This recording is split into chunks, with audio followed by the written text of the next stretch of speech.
چله تابستونه، مثل اسم تو وقتی مامان با عشق میخونه. حس برگشتن به خون است این که بدونی جات اینجاست، تو مال اینجایی میمونی.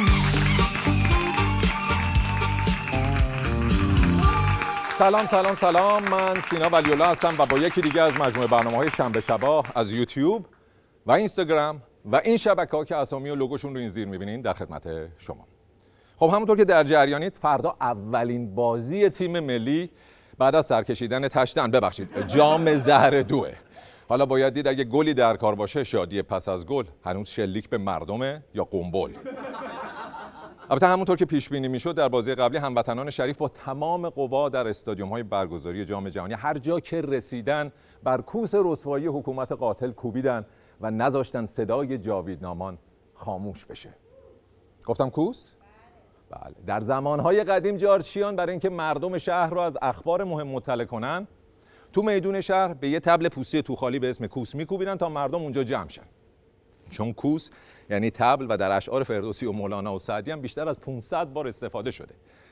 اما بعضی وقتا هم بود که یه دیوونه یه دیگی پیدا میکرد و با چوب بهش میزد و مردم که به اشتباه پا میشدن برن میدون شهر به هوای صدای کوس بهشون میگفتن بشین بابا کجا میری؟ این کوس خله، نه کوس جارچی. و از اونجا یواش یواش کوس خل شد تعریفی برای هر کس سر و صدای الکی در میاره. این در مورد شعرش هم اتفاقا صادقه، یعنی برخلاف تصور اون یارو که باور داشت شعرهای گوگوش و داریوش بی مغز جوونا رو شستشون میده، چون دیگه کسی اینجوری حرف نمیزنه که پوست شیر را بیاوردم دو پنجره. در واقع مردم در هیچ زمانی مثل شاعرها حرف نمیزدن. برای همین 1000 سال پیش به سعدی و حافظ و مولانا میگفتن شاعر نه نجار، چون مثل نجار و بقال و قصاب حرف نمیزدن دیگه. به چیزی که شاعر میگفت میگفتن شعر و به چیزی که یوسکل میگفتن کوس شعر. حالا چه این کوس شعرها ریشه تاریخی داشته باشه چه نداشته باشه، هدف ما در استفاده از این واژگان همون طبل توخالیه، نه چیز دیگه. شما مگه چیز دیگه برداشت میکنین؟ به دکتر مراجعه کنین به نظرم. حالا اینو توضیح دادم چون نظر مخاطبان برای ما همیشه در اولویت بوده و چند تا از بینندگان قدیمی گفته بودن چرا برنامه سانسور نداره؟ ما با بچه میبینیم. حرمت رسانه ملی رو نگه دارید. حالا اینکه توضیح فحش‌های جنسی دیگه امپدر و پوفیوز و اینام که ژنتیکی جنسی نیست. و این نکته که برنامه برای بچه‌ها نیست هم دیگه 1000 بار گفتیم. حالا اگه باز شما خیلی اصرار داری که این برنامه رو با بچه‌ها ببینی، اونم یه دکتر دیگه لازم داره که من متاسفانه آشنا ندارم. در توضیح باقی مواردم بگم که این برنامه تو یوتیوب و مستقل و بدون سانسور تولید میشه و ما فقط لایسنس پخشش رو برای مخاطبان داخل که به اینترنت قوی دسترسی ندارن به شبکه‌های ماهواره‌ای دادیم تا این عزیزان هم بتونن برنامه رو ببینن. اینا هیچ کدوم رسانه ملی نیستن. فرقش هم با رسانه ملی اینه که دیدن ما رو شما انتخاب میکنین، ولی تو رسانه ملی شما انتخابی ندارین. رسانه ملی در واقع همونه که با پول مردم ایران تغذیه میشه و مثلا میثاقی میاد توش از فحش جنسی یه رپر برای مخاطب استفاده میکنه، یا همون جایی که شهبازی هموطنای داغدارشو مسخره میکنه، یا همون جایی که کلی مجری چسنمک دیگه رو زخم مردم نمک میپاشن. آره اونجاست، نه اینجا. تازه با این حال بازم ارازش آتش گرفتن که چرا تو برنامه هموطنایی که 4 ماه کف خیابون از از ناموس و وطن دفاع کردن و مسخره میکنی، چرا صداشونو در میاری میگه بابا مگه شما خودتون اسکل نظام مقدس ندارین؟ چقدر انو بخیلین؟ خب اینم عین همونه دیگه، میز داره، کمد داره، اسکل بازی هم داره، فقط اون اسکل و نوکر شماست، من اسکل و نوکر مردم. فرقش همین. پس کوس شعر الکی نگیم و به کوسخل بازیاتون ادامه بدین تا ببینیم کی و کی با تیپا میفرستدتون بخونه. البته ما به جز کامنت انتقاد که شاید 10-20 تا بیشتر نباشه، هزار کامنت حمایت هم داریم که با اونا هر هفته انرژی میگیریم و شارژ میشیم. اما بعضی کامنت ها هم هست که جای دیگه‌ای توی برنامه ای ما داره، مثل این. نمیدونم این پیام منو میخونی یا نه. نیما فشارکی، دوست من، متأهل، مهندس و از جاوید نامهای 18 دی ماه از فالوورات بود. ظهرش با هم بودیم، کاش شبش هم با هم میرفتیم. یادش گرامی و نامش جاوید. این برنامه تقدیم میشه به نیمای عزیز و تمام جاوید نامانی که امروز کنار ما نیست.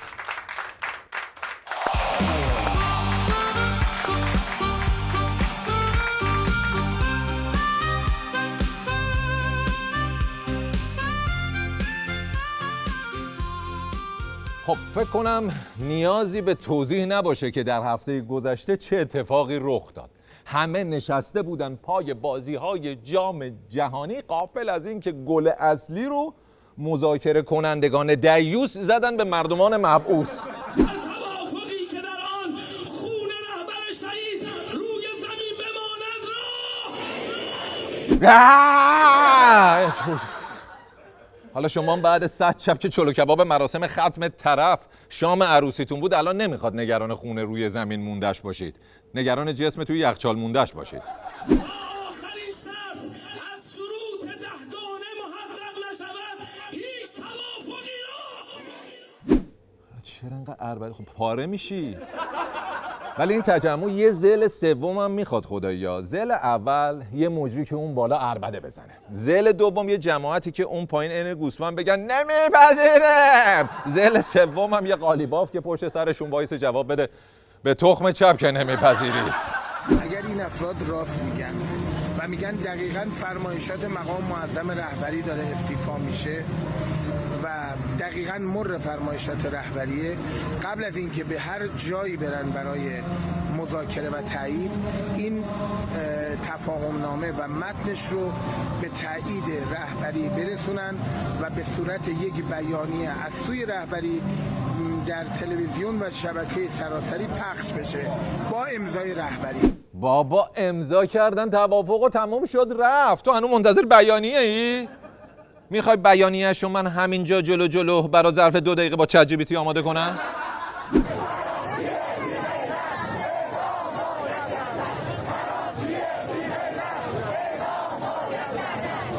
آره بابا، عراقچی رو اعدام کنید. اصلا قالیباف و تخت روانچی و ظریف و پزشکیان و بقیه هم اعدام کنید. ما که مشکلی نداریم.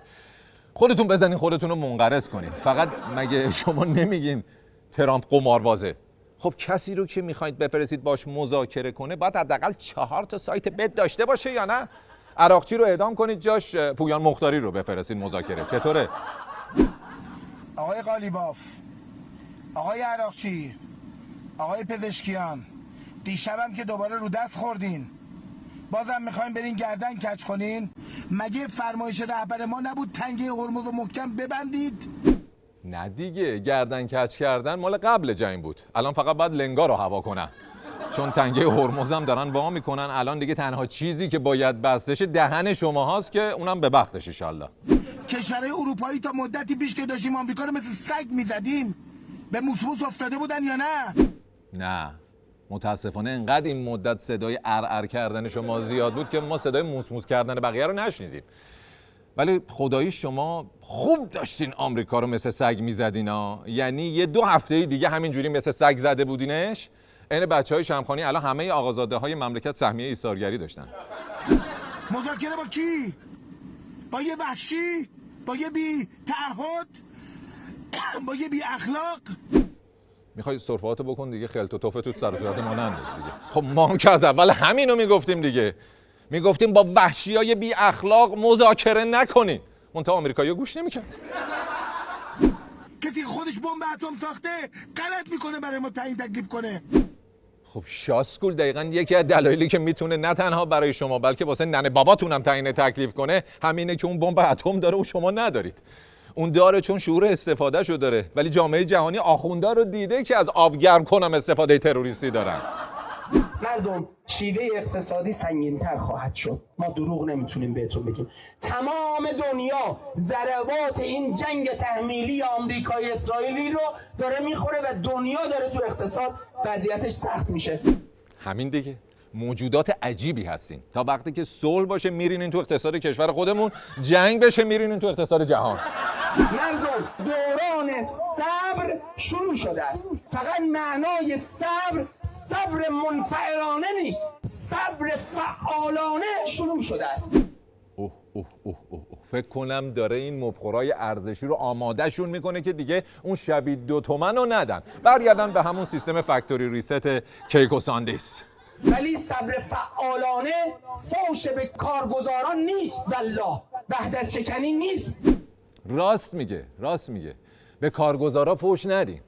اگه میخواین فوش بدین به اصلاح طلبا، پایداری چیا، اصولگراها و اعتدالیون هم فوش بدین که عدالت رعایت بشه. این همه آلت واسه کارگزارا زیاده. خوردن ما مثل خوردن قبل از جنگ نباید باشد. نیست دیگه، مثل قبل نیست. تا قبل جنگ 24 ساعت داشتین گوه مفت میخوردین، ولی از الان به بعد دیگه نماز جمعه به نماز جمعه، چون هزینه‌اش زیاده.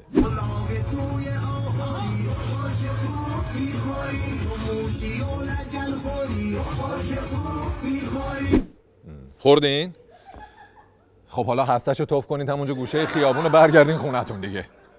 بله ما جوجه ریزی مثلا کم کردیم، حالا که جوجه کمتره یه مقدار مرغ کمتر شد. خب جهنم. آره بابا جهنم که مرغ کم شده، اصلا نایاب شه. خب فوقش تخمشو میخورین دیگه. مگه مرغ چیش از ترامپ کمتره؟ ما وایسادیم، مثلا خیلی چیزا وایسادیم. آخه دیگه بعد از توافق به نظر نمیاد خیلی سر چیزی ایستاده باشید. بیشتر به نظر میرسه که نوکش نشستین و آماده این که کم کم تا دسته فرو بره. مسابقه تاباوریه. نه عزیز من، مسابقه صندلی بازیه. صدای موشکام که قطع شد، اما قالیباف از همتون زودتر نشست روش. قرآن میگه فنبذ الیهم علی سوا، پرت کن تو صورتش، بگو ما آتش بس نداریم. واقعا؟ متاسفانه به نظر میرسه اما قالیباف از 30 جزء قرآن فقط حمد و سوره‌شو خونده. شما خودتون تا حالا مهاجرت فکر کردین؟ حتما پیشنهادات زیادی بوده. آره پیشنهاد که زیاد داشته، ولی خب احتمالاً چون پروازی که اونقدر بلیتش گرون باشه که با هیچ موشکی نشه سرنگونش کرد پیدا نکرده، ترجیح داده همینجا تو کشور خودش بمونه. من هرگز به این که در کشور دیگری غیر از ایران زندگی کنم دائم فکر نکردم. در کانادا بودم و در واقع یک ملیت دوم کانادایی هم دارم. برای سرزمین کانادا بسیار بسیار ارزش قائلم. بله برای سرزمین کانادا بسیار بسیار ارزش قائله، ولی برای اون هم سرزمین های خودش که داشتن میرفتن کانادا ولی هواپیماشون رو با 2 مشک زدن هیچ ارزش قائل نیست. اما زادگاه هم که درش به دنیا اومدم برای نیمه دوم زندگیم و خداحافظیم از کره زمین انتخاب بهتری بوده برام. زادگاه خودم در واقع روستایی که درش به دنیا اومدم برای من ارزشمندتر از همه جای دنیاست.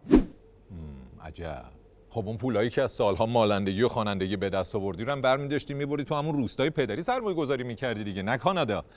نکنه سرگورا پومه ونکوور بود و ما خبر نداشتیم.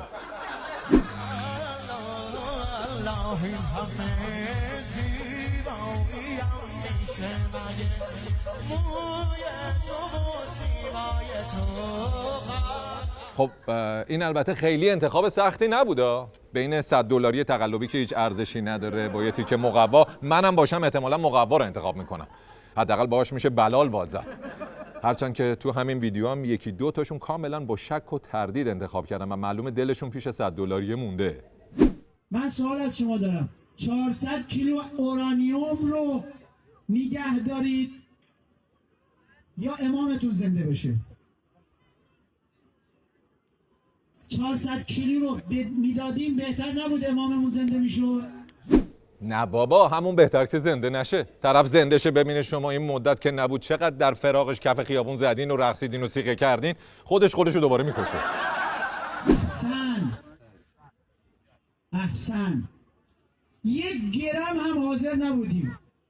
آقا خون امامتون نمیارزه؟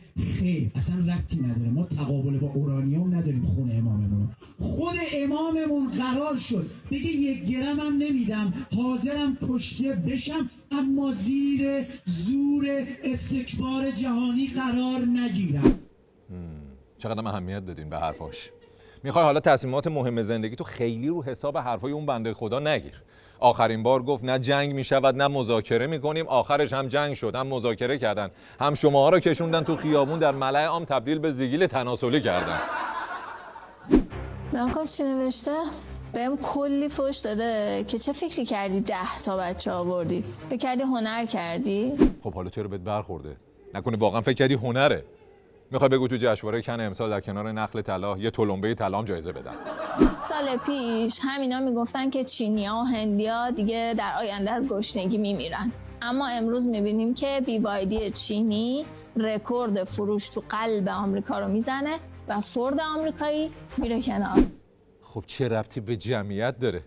همین چینی‌ها و هندی‌ها اگه 20 سال پیش دغدغه‌شون صدور کمونیست به اروپا و گاو پرست کردن کاخ سفید بود، الان به جای BYD ساختن منتظر بودن سایت واس شه پراید ثبت نام کنن. سازمان‌های رسمی میگن اگه به همین منوال پیش بریم 50-60 سال دیگه جمعیت ایران نصف میشه و این یعنی سقوط صنعت و تبدیل شدن ایران به یک لقمه آماده برای بلعیده شدن. لقمه آماده برای بلعیده شدن. شما که خیلی وقت مرحله لقمه بودن رو گذروندین. چین و روسیه بلعیدنتون، هضم که هیچی، دفعتون هم کردن، سیفون هم کشیدن رفت. BBC انگلیسی میاد دائم تبلیغ فرزندآوری میکنه. BBC انگلیسی دائم داره تبلیغ فرزندآوری میکنه؟ فکر نکنم. اسکل کجا رو میبینی شبا؟ هر کانالی توش انگلیسی حرف میزنن دلیل نمیشه BBC باشه. اون وقت تو این شرایط من که مروج فرزندآوریم برای حفظ نسل شیعه و این تمدن 5000 ساله فوش میخورم. نه خب منم واقعا معتقدم به کسی به خاطر بچه دار شدن نباید فحاشی کرد، ولی کسی که به زور میخواد بقیه رو بچه دار کنه رو باید بس به فوش خار مادر. آخه شماها ما رو هم حامله کردیم با این حامله شدنتون. نیروی انسانی زیاد یعنی آینده قوی و مقتدر. البته از دید شما که نیروی انسانی زیاد یعنی مزدور بیشتر و سرکوبگر بیشتر، به خصوص الان که پایگاه‌های موشکیتون رو زدن، دنبال ایجاد پایگاه‌های پوشکی باید باشین دیگه. قطعا این حرف که بدون پول نمیشه بچه آورد هم صحیحه. بله بدون پول نمیشه بچه آورد، ولی بی پولی هم برای شما بهونه خوبی بوده برای بچه دار شدن. به هر حال کاندوم بسته 300,000 تومان شوخی نی. عربای خلیج سخنرانی کرده گفته بابا ایران هم شورش در آورده، یک تنگه هرمز داره، این هی شل کن صف کن در آورده، میگه عوارض بدین عوارض بدین. راست میگن دیگه. شما مگه تنگه خودتون رو شل میکنین واسه باجناقتون پول میگیرین بابتش که الان واسه تنگه هرمز عوارض میخواین؟ توی این همه 7-10 تا تنگه های دیگر اسم برده تو دنیا که اینا مفت دارن رد میشن، حالا این تنگه رو شما پولی کردین. اینا چون مکتبشون با قیاسه، بابا تو ما نباید با اونا قیاس کنی. من دیروز از آمل تا اینجا آمدم 3 بار دستشویی رفتم، 3 بار از ما عوارض گرفتن. مسترای تو رو عوارض میگیریم، واسه از تنگه هرمز عوارض نگیریم. از آمل تا کجا 3 بار رفتی توالت؟ کاری با عوارضش ندارم، ولی نشون میده تو یا تکرر ادرار داری باید لوله کشی عوض شه، یا باید بری برات فنر بزنن از یوبسی در بیای. سالها ما از این موهبت غفلت کردیم.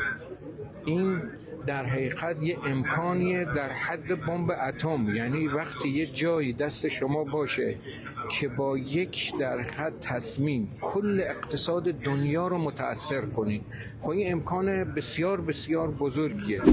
حالا انقدر تنگه بکنید که اینم بشه یه دسته خری مثل انرژی هسته‌ای. روزی 200 میلیون دلار خسارت تحریم‌های اون بود، روزی 300 میلیون دلار هم سر این ضرر بدید که قشنگ بشه 500 میلیون روند. خدا بده برکت خیرشو ببینی. ما این چیزی که با تقریبا این جنگ به دست آوردیم به هیچ وجه از دست نخواهیم داد. خب بیایید با هم مرور کنیم چیزایی که در این جنگ به دست آوردید رو. یه تنگ است که دیگه تنگ نیست، یه هسته‌ایه که دیگه زیر زمین نیست، و یه رهبره که اصلا نیست. یه آقای جالب بود برام هفته پیش اومد گفتش که رهبر چی کارته که این کارا رو برش میکنی؟ بودم پدرمه. میگه آخه چرا هر شب میاد تو سرما اینجا وای میستی براش؟ گفتم آره نسبت دارم، مگه بهت نگفتم پدرمه. پس فکر کنم به دامنه لغات جدیدمون باید یه فوش جدید اضافه کنیم. قبلا میگفتیم پدر سوخته، الان باید بگیم پدر منجمد. یه آقا هم دیشب حتی اینو گفت، من هر شب دارم میام اینجا و تو میرم اینجا هستی، چقدر بهت میدن؟ حالا شاید بنده خدا قصدش بحث سیاسی نبوده، میخواسته مزنه بازار بیاد دستش. یه نرخ میدادی دیگه. تو الان نرخ ندادی میره یه خیابون بالاتر سراغ الهام چرخنده ها. شما برو صدا و سیمای جمهوری اسلامی ایران رو اونجا رو گوش بده، اونا هرچه میگن راسته. ما در اخبار علنی دروغ نمیگیم، ولی همه راست ها رو هم نمیگیم، چون گفتن راست واجب نیست. عجب، یاد گرفتین بچه‌ها؟ بله، آره دیگه. مثلا هلیکوپتر پرپکان که افتاد گفتن چند ساعت پیش تماس گرفته. فقط این بخشش که از تو شکم خرس تماس گرفته رو نگفتن. لاریجانی رو که زدن گفتن چند ساعت دیگه بیانیه میده. منتها این بخشش که منظورشون از بیانیه وصیت‌نامه است رو نگفتن. تو بحث هواپیمای اوکراینی هم فقط یه بخش کوچیکی از حقیقت رو نگفتن. یه بخش کوچیک اندازه 2 تا موشک. توی ماه رمضان بود، افطارهای ماه رمضان بود که یکی از افطارها به هیئت دولت تعلق می‌گرفت. خب کل اعضای دولت ما خدمت ایشون رسیدیم. شما جالبه فکر می‌کنید جایگاه ما 3 تا خانم بودیم در دولت، فکر می‌کنید ما رو کجا نشوندن وقتی اونجا رفتیم؟ والا اینجوری که تو با تعلیق و هیجان گفتی، اگه روزانوش نشسته باشین من شخصا ناراحت میشم. حضرت آقا که خب نشسته بودند بالای سفره، دست راستشون رئیس جمهور نشسته بودن، دست چپشون بنده نشسته بودم. نه دروغ داری میگی. مگه میشه یه همچین چیزی؟ اصلا مگه ممکنه؟ آخه تو کشورهای دیگه یه زن وقتی وارد جلسه میشه اول یکی میخوابونن تو گوشش، بعد بهش میگن برو یه لنگه پا وایس گوشه تصویر. نمیخوام خدمتتون عرض کنم این جایگاه زنان رو در جمهوری اسلامی میرسونه. بله دقیقاً. همین که کنار دست یه مرد نشستن توی جمهوری اسلامی انقدر ذوق زده ای جایگاه دقیق زنان در حکومت رو به خوبی نشون میده. در طول تاریخ هیچ وقت زنها اینقدر بیچاره نبودن که الان هستن. بله واقعا در بیچارگی و بدبختی زنان عصر حاضر همین بسه که دختر علم الهدی داره در مورد بیچارگیشون حرف میزنه. کسی که باباش نمیذاش اسم زنش رو سنگ قبر حک کنن مبادا ارواح سرگردان توی قبرستون تحریک شده باشن. اولا خودشون فرمودن که در امورات دولت شما مداخله نکنید. همون گوه زیادی نخور بود دیگه، در واقع گفته بود. این جزء محدود مواردیه که مرحوم توش هیچ فرقی بین زن و مرد قائل نمیشد. به شوهرت هم گفته بود تو امور دولت زیاد دخالت نکنه. وضعیت رئیس جمهورهای قبلی هم تو همین مایه ها بوده. تو امور دولت که هیچی، تو مدل ریش خودشون هم نمیتونستن دخالت کنن. از من با این عنوان فرست لیدی تو هنوز درامای فرست لیدی تو مخت مونده؟ بابا مووان کن دیگه، بگذر. الان دیگه مملکت فرست من نداره، فرست لیدی که دیگه هیچی. این اتفاقاتی که الان میبینم فکر می‌کنم که ریشش همون روز بود که آقای رئیسی شهید شدن. آره انصافا خدا بیامرز هر چقدر تو زندگیش مایه عذاب بود واسه بقیه، مرگش سرمنشأ خیر و برکت شد. خودش رفت و بقیه هم عین واگن لوکوموتیر کشون دنبال خودش. شما ترجیح میدی سقف بالا سرت داشته باشی یا گوشی مثلا اپلیکیشنش فیلتر نباشه، کدوم؟ یعنی هر کی تو این دنیا داره بدون وی پی ان میره تو اینستاگرام شبا تو پارک میخوابه؟ بابا خب آدم عادی طبیعتاً ترجیح میده هم سقف بالایی سرش باشه، هم گوشیش فیلتر نباشه، هم کسی به لباس پوشیدنش گیر نده، هم تحریم نباشه، هم جنگ نباشه. ولی خب همونطور که عرض کردم آدم عادی. شما ارزشیای این مدت هر چقدر بیشتر تو غم و بدبختی فرو رفتین انگار روحیتون شادتر شده. من میخوام با لباس احرام برم تو دولت و گرونی و تورم رو تموم کنم و این کار شدنیه. با لباس احرام میخوای بری مناسک اقتصادی انجام بدی؟ دور دلار 160,000 تومانی طواف کنی یا به پراید 1 میلیاردی سنگ بزنی؟ این لباس مال خونه خداست، تو داری میری خونه خلا. دیشب تو جمع یه پسری اومد من گفت میخوام برم خواستگاری. گفتم کی؟ گفت همین الان. گفتم همین الان؟ گفتم چطور مگه مامانت کو؟ گفت آقا من 3 شبه میام اینجا، مامانم هم هست، الان میخوام برم خواستگاری. بد نیست؟ گفتم نصف شب میخوای بری خواستگاری؟ یکی گفت اون دختره از اونجا پرچم تکون میده. گفتم خب. گفت میخوام برم خواستگاری اون، برم یا نرم؟ آقا وجدانن تو این دیسکوهای خیابونیتون اگه قرص اکس نمیدین حداقل قرص کافور پخش کنید. هر کی رو 2 دقیقه ول میکنی میبینی بدو رفته دور یه فاتی کماندو داره نشونه گذاری میکنه. خانمم به من میگفتش که واقعا الان این مثلا الان اینجا عاشق شده. گفتم ببین زندگی همینه دیگه. آره دیگه زندگی همینه. اگه به این شماها میگید عشق که پس ما عموجانی و خاله الکسیز رو از این بعد بیژن و منیژه صدا کنیم. میدونی تجمعات من جای ازدواجه؟ نه جای ازدواج نیستش. این دختر پسر که همدیگر رو نمیدونم، مادرها الحمدلله. میوه فروشیه دیگه، عین هندونه دربسته است. مامانه میاد یا 2 تا میزنه در طرف میگه این عروس مال کیه؟ این عروس مال کیه؟ بعد یه 2 تا دیگه هم میزنه ببینه صدای طبل میده یا نه، میگه همین خوبه، همینو میبرم واسه پسرم. مشتبه چقدر باهوش. خیلی. حالا تازه این نسخه رایگانشه. $20 بدی نسخه اشتراک پلاسشو بگیر، عکس جنریت میکنه تو 20 ثانیه عین واقعیت. آقا مشتبه داره فاصلش رو با سوژه حفظ میکنه و قدرت خیال رو برای تو باز نگه میداره. فقط این فاصله با سوژه دیگه یکم زیاد نشده؟ فاصله 1 متر، 2 متر، نه اصلا 100 متر دیگه. اینقدر فاصله گرفته ما فقط داریم یه نقطه سیاه میبینیم که معلوم نیست خودشه یا عمامش. نمیاد بگه که من دیدم، باریکلا، میگه به من گفتن که اون دستش که سالم بوده مشت کرده. یعنی خیال یک عرصه‌ای برای تو باز میکنه که تو بتونی با این بازی کنی، خیال کنی. چه قشنگ، چه شاعرانه. ولی دیگه انقدرم دست این جوانان بسیجی حشری رو واسه خیال پردازی باز نذارید. اینا با پستون گرگ توی لوگو هم تحریک میشن، چه برسه به دست مشتگرده. اون سنگر رو از بچه‌های لانچر رو تحویل بگیریم، بایستیم، این مردم رو از زیر فشار اقتصادی در بیاریم. من نمیخوام بگم بریز به پاش کنیم، نه چرا نه؟ بریز و به پاشه نکردم مگه باقی گذاشتین تو این 47 سال؟ یه خانواده 5 نفره شما هنوز 85 میلیون نفر بریز و به پاش کرده دیگه. 90 اولین انشو توی پوشک خارجی کرده. الان که به ملت رسیده یهو یادت اومده که نباید بریز و به پاش کرد؟ باید چین باور کند که باور خواهد کرد. چین باید باور کند که باور خواهد کرد؟ هنوز رهبر نشده روح امام راحل داره توی جملاتت حلول پیدا میکنه ها؟ هر آنچه رو که ما با زدن میخواستیم بگیریم چندین برابرش که اصلا قابل قیاس نیست با مذاکره گرفتیم. تا جایی که ما یادمونه شما به کمتر از محو اسرائیل روی نقشه و حسینیه کردن کاخ سفید راضی نبودین. چندین برابرش یعنی الان باید کم کم اونجا شعبه 2 مرقد امام شده باشه، ترامپ و ملانیام تولیت محترم آستان قدس کاخ سفید. شغل من دیپلماسی نیست، من یه رزمنده‌ام. رزمنده؟ نه شما الان دیگه پزنده محسوب میشی. یه توافقی برامون پخته که روش یه وجب جام زهر داره. گره‌ای رو که میشه با دست وا کرد لازم نیست با دندون باز کنه. عین واقعیت. بعضی چیزا هم که نه دیگه با دست میشه باز کنید نه با دندون، فقط با وازلین باید باز کنید. نه.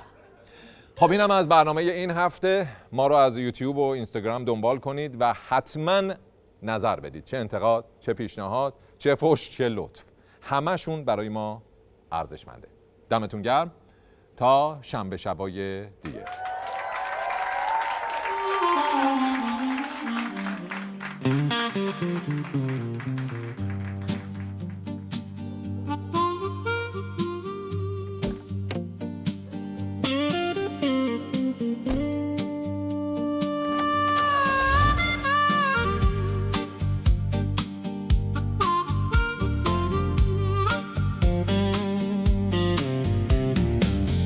مامان میگفت سر تو پایین بگیر، بابا میگفت نزار بشه روح تسیر. بچه های تو کوچه هنوز تو فکر پرواز، حتی وقتی دیوارا میگن نمیشه بساز. همه اینجا دارن 2 تا زندگی، یک یکی تو ویترین، یکی تو خستگی، یکی واسه زنده موندن تو روز روشن، یکی که شبا بیدار میشه تو دل من.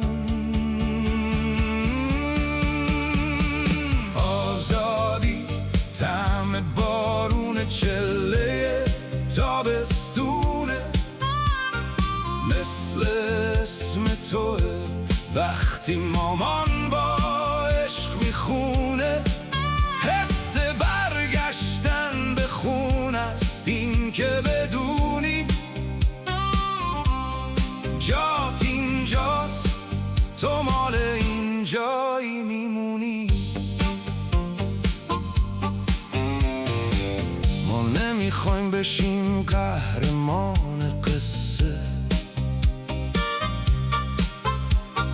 فقط یه نفس راحت به دور از قصه، یه بوسه وسط خیابون شلوغ، بدون ترس، بدون قایم موشک و دروغ.